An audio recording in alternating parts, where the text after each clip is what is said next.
First time wings খেলাম, তাও আবার মাকে না জানিয়ে। ব্লগটা একটু স্পেশাল টাইপের হবে। কি বলো তো, এখানে আমি চলে এসেছি আজকে পিঙ্কুদির বাড়ি, আমি স্যার আর পিঙ্কুদি। তারপরে আজকে হবে পিকনিক। তো দেখো আমি ফার্স্ট টাইম উইংস খাচ্ছি, আমার মুখের অবস্থাটা দেখবে। ছিলাম উইংসটা একটু মিষ্টি মিষ্টি খেতে, কিন্তু কি বিচ্ছিরি খেতে কি বলবো। মা যদি জানে আমাকে কিন্তু খুব বকাবকি করবে যে আমি উইংস খেয়েছি। করতে এসেছি, কোথায় এসেছি স্যার বলে দাও, বলে দিন তো। হ্যাঁ, কসবা পি মজুমদার। এখানে এসেছি আমরা পিকনিক করতে, কেউ নেই কিন্তু আমি আর স্যার আছি। মাটন ম্যারিনেট করছে না? ও, চিকেন ম্যারিনেট হয়ে গেছে, এদিকে স্যার মাটন ধুয়ে রেখেছে আর পিঙ্কু দিয়ে গেছে দোকানে, আর আমি এদিকে রসুন আলু পেঁয়াজ ছাড়াচ্ছি। এই যে সব আমি এখানে ছাড়াতে বসেছি, এইখানে আমি ছাড়িয়ে নিই। ভিডিওটা অনেকদিন ধরে ভাবছিলাম যে তোমাদের কাছে শেয়ার করি, কিন্তু করতে আর পারছি না, কাজের চাপ কি বলবো। ভাবি যে ভিডিওটা এডিট করবো, কিন্তু এডিটটা আর হয় না। আমি এদিকে পেঁয়াজ রসুন আদা সব নিয়ে বসে পড়েছি। আছে আলু, এইগুলোকে আমি সব কাটবো এখন বসে বসে। স্যার রান্নাঘরে মাটনটা রান্না করছে। তো পিঙ্কুদি গেছে একটু দোকানে, পিঙ্কুদির বাড়িতে খালি আমি আর স্যার আছি এখন। ওদের হাজবেন্ড মানে রন্দা পার্সেল এসেছিলো, সেটা নিতে গেছিল। আমাদের এটাই পিকনিক হচ্ছে, তো সবাই মিলে কাজ করছি মিলে মিশে, মানে তো একটা আলাদাই ব্যাপার তাই না। পিকনিকে সবাই মিলে কাজ করব, একদম মজাই মজা। বলো তো, এই যে আমি রসুন ছাড়াতে বসেছি, আমার যেন রসুন ছাড়ানো শেষই হয় না। এর দিকে আমার চোখ এত জ্বালা করছে পেঁয়াজ ছাড়াতে গিয়ে, কি বলবো। এইদিকে দেখো আমি স্যালাডগুলো কেটে নিয়েছি, সব কাটা হয়ে গেছে, আমি কিন্তু অনেক খুশিতে আছি। কাজগুলো শেষ করার পরে আমি একটু রান্নাঘরে চলে আসলাম, স্যার কি করছেন। স্যার মাটনগুলো ম্যারিনেট করে রেখেছে, মাটনটাকে কষছে। খানিকক্ষণ পরে পিঙ্কুদি চলে আসলো, পিঙ্কুদিও রান্নাঘরে আসলো। এই বাটিতে দেখো মাংসটা ম্যারিনেট করে রেখেছে চিকেনের, ওটা হলো পকোড়া করবে। পরে আমি এই ঘরে বসেছিলাম, পিঙ্কুদি পকোড়া ভেজে নিয়ে চলে আসলো। বললো এই রোজি একটা খেয়ে দেখ কেমন টেস্ট হয়েছে, তাড়াতাড়ি বল। কথা বলতে পকোড়াটা যেরকম গরম গরম ছিল, খুব সফট হয়েছে খেতে। টেস্ট তো পুরো একটা আলাদাই ব্যাপার, কি বলবো। ভেবেছিলাম কেমন হবে কেমন হবে খেতে, সত্যি কথা বলতে স্যার দারুণ পকোড়া বানায়, কি বলবো তোমাদেরকে। এখন ভিডিও এডিট করার সময় পকোড়াগুলো দেখছি আর আমার খালি জিভ থেকে জল পড়ছে। কি করা যাবে, আমার তো খিদে আরও বেড়ে গেল এই পকোড়া খাওয়ার পরে।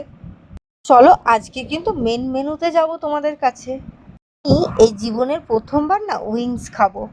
তো এদিকে দেখো উইংস খাওয়ার জন্য সব চলে এসছে গ্লাস, পিঙ্কু দিয়ে সার্ভ করে দিচ্ছে সবকে। কি বলতো, এখানে আমি ভাবছিলাম যে উইংসটা কেমন খেতে হবে, তেতো নাকি মিষ্টি। আমি খুব আগ্রহের স্বরে পিঙ্কুদিকে জিজ্ঞাসা করলাম যে পিঙ্কুদি এটা কি মিষ্টি। কুদি বলল যে হ্যাঁ এটা খেতে বেশ ভালোই খেতে। তো আনন্দেই নেচে উঠলাম যে আমিও আজকে একটু ট্রাই করব। তো নতুন নতুন খাবার ট্রাই করতে আমার বেশ ভালোই লাগে। এই ফার্স্টে পিঙ্কুদিকে বললাম যে আমাকে একদম সামান্য দাও, কারণ চিকেন পকোড়া সস উইংস বিয়ার উফ একটা আলাদাই ব্যাপার। তারপরে দেখো পিঙ্কু দিদিকে সব গুছিয়ে নিয়েছে, হা হা হা খেয়ে যেন শান্তি লাগছে, কি বলবো গাইস। মুখের রিয়াকশনটা একবার তোমরা দেখো, উইংস খাওয়ার পর আমার মুখে ছিরি। তারপরে পিঙ্কুদি বললো যে তোকে তো আমি অল্প দিয়েছি, খেয়ে নে না, এইটুকুনি বেকার ফেলিস না। হোক আমি তো এমনি তেতো খেতে ভালোবাসি না, চোখ মুখ বন্ধ করে খেয়ে নিলাম।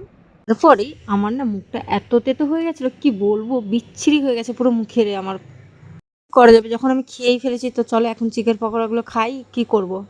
ও পিঙ্কুরি কি সুন্দর করে ঘর সাজিয়ে রেখেছে, এদিকে দেখো এইগুলো কি পিতলের না কাঁসার জানি না।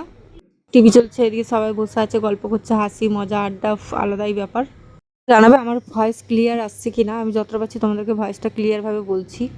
পকোড়া উইংস বিয়ার সব খাওয়ার পরে একটু রেস্ট নিলাম সবাই মিলে। এই পিঙ্কুদি আমাদের খেতে দিয়ে দিয়েছে, দেখতেই পাচ্ছ, ডাল ভাত চিপস মধ্যে করেছিল আবার মানে মাটন, মানে দারুণ দারুণ রান্না হয়েছে, কি বলবো তোমাদেরকে। তো পুরোটাই খেয়ে নিয়েছিলাম, আমার এত খাওয়া হয়ে গেছে কি বলবো, দেখতেই পাচ্ছ আমার থালাটা। পুরো পেট ভরার পরে আমার আর কিছু ভালো লাগছে না, যেন আমার ঘুম ঘুম পাচ্ছে, আর এগুলো এত ভালো লাগছে আমি খালি বারবার এগুলোর ভিডিও করছি। ঠিক দেখো কি সুন্দর লাগছে, আমি একটু একটু করে ভিডিও নিয়ে নিয়েছি। পিঙ্কুদি খুব সুন্দর ঘর সাজাই, সবাই সবার মতো গল্প করছে আর আমি আমার মতো বসে আছি। আমার না এত ঘুম পাচ্ছে কি বলবো। দুপুরবেলা ভাত খেলে কার না ঘুম পায়, আমারও সেম অবস্থা হয়েছিল। ওটা দেখে বুঝতে পারছো এত ঘুম পাচ্ছে, কি বলবো, আমি আর থাকতে পারছি না জেগে। কাজ করে নিলাম, এদিকে পিঙ্কুদি ঘর দুয়ার সাজিয়ে রেখেছে, সেগুলো একটু ভিডিও করে নিলাম, দারুণ লাগছে, লাইটটাও ভালো লাগছে। এবার আমরা বাড়ি যাবো, ওইদিকে থেকে বাড়ি যাওয়ার সময় আমার একটা বন্ধু আসছে, তার সাথে দেখা করবো। হাসি মজা আড্ডা দিয়ে আমরা এখন বেরিয়ে পড়ছি, ওই যে স্যার, পিঙ্কুদি, আমি এখন রাস্তা দিয়ে যাচ্ছি। এখন আমরা অটো ধরবো, আর পিছনে দেখো আমার পাশে আছে পিঙ্কুদি। ভিডিওটা অত বড় করিনি, ছোটই করেছি। আর পিছনে পিঙ্কুদি দাঁড়িয়ে আছে, পিঙ্কুদি আর রন্দাকে টাটা করে দিলাম। পিঙ্কুদি দিদি, এখানকার জায়গাটা আমার খুবই ভালো লাগে, খুব শান্ত পরিবেশ, বেশ শান্ত পরিবেশে থাকতে কার না ভালো লাগে, আমার তো বেশ ভালোই লাগে শান্তশিষ্ট পরিবেশ। হ্যাঁ, দেখতে দেখতে দেখো আমাদের অটো আমরা পেয়ে গেলাম। এবার আমরা অটোতে উঠে পড়বো। ধরি আমরা অটোতে দাঁড়িয়েছিলাম, তো অটোর জন্য দাঁড়িয়েছিলাম, শেষমেশ অটোতে পাওয়ার পরে চলে গেলাম। যেই কাকুটার অটো করে গেছিলাম সেই কাকুটার অটো করে আমরা এখন বাড়ি যাচ্ছি। এদিকে বাড়ির এদিকটা দেখো, বড় বড় বিল্ডিং সব আছে। বিকালের পরিবেশ দারুণই লাগে দেখতে, সূর্য ডুবছে, বেশ ভালোই পরিবেশ লাগছে দেখতে। বন্ধুরা আমাকে বারবার কল করছে যে তুই কোথায়, তুই কোথায়। মোটাকে তোমরা অনেকবার ভিডিওতে দেখেছো, এখনো দেখবে। ওরা তো সামনে যেহেতু ভোট, তো সেই কারণে দেখো এখানে বিজেপির মিছিল বেরিয়েছে ভোটের।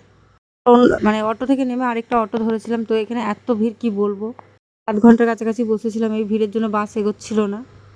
সেই দাদুটা বসেছিল, তো আমি একটু ভিডিও করে নিলাম। তো দেখতে দেখতে আমরা গড়িয়ার কাছাকাছি চলেও এসেছি।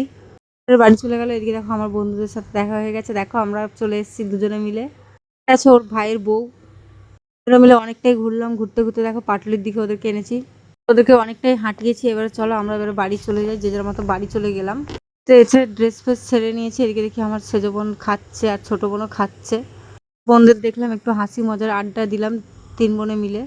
দেখো এখানে কত ভালো লাগছে, হেভি লাগছে দেখতে। ভিডিওটা আর বেশি বড় করব না, কারণ অনেকটাই বড় হয়ে গেছে। একটু খাওয়া দাওয়া করি। তো আজকের ভিডিওটা এই পর্যন্ত। ভালো লাগলে অবশ্যই লাইক, কমেন্ট, শেয়ার করে দিও।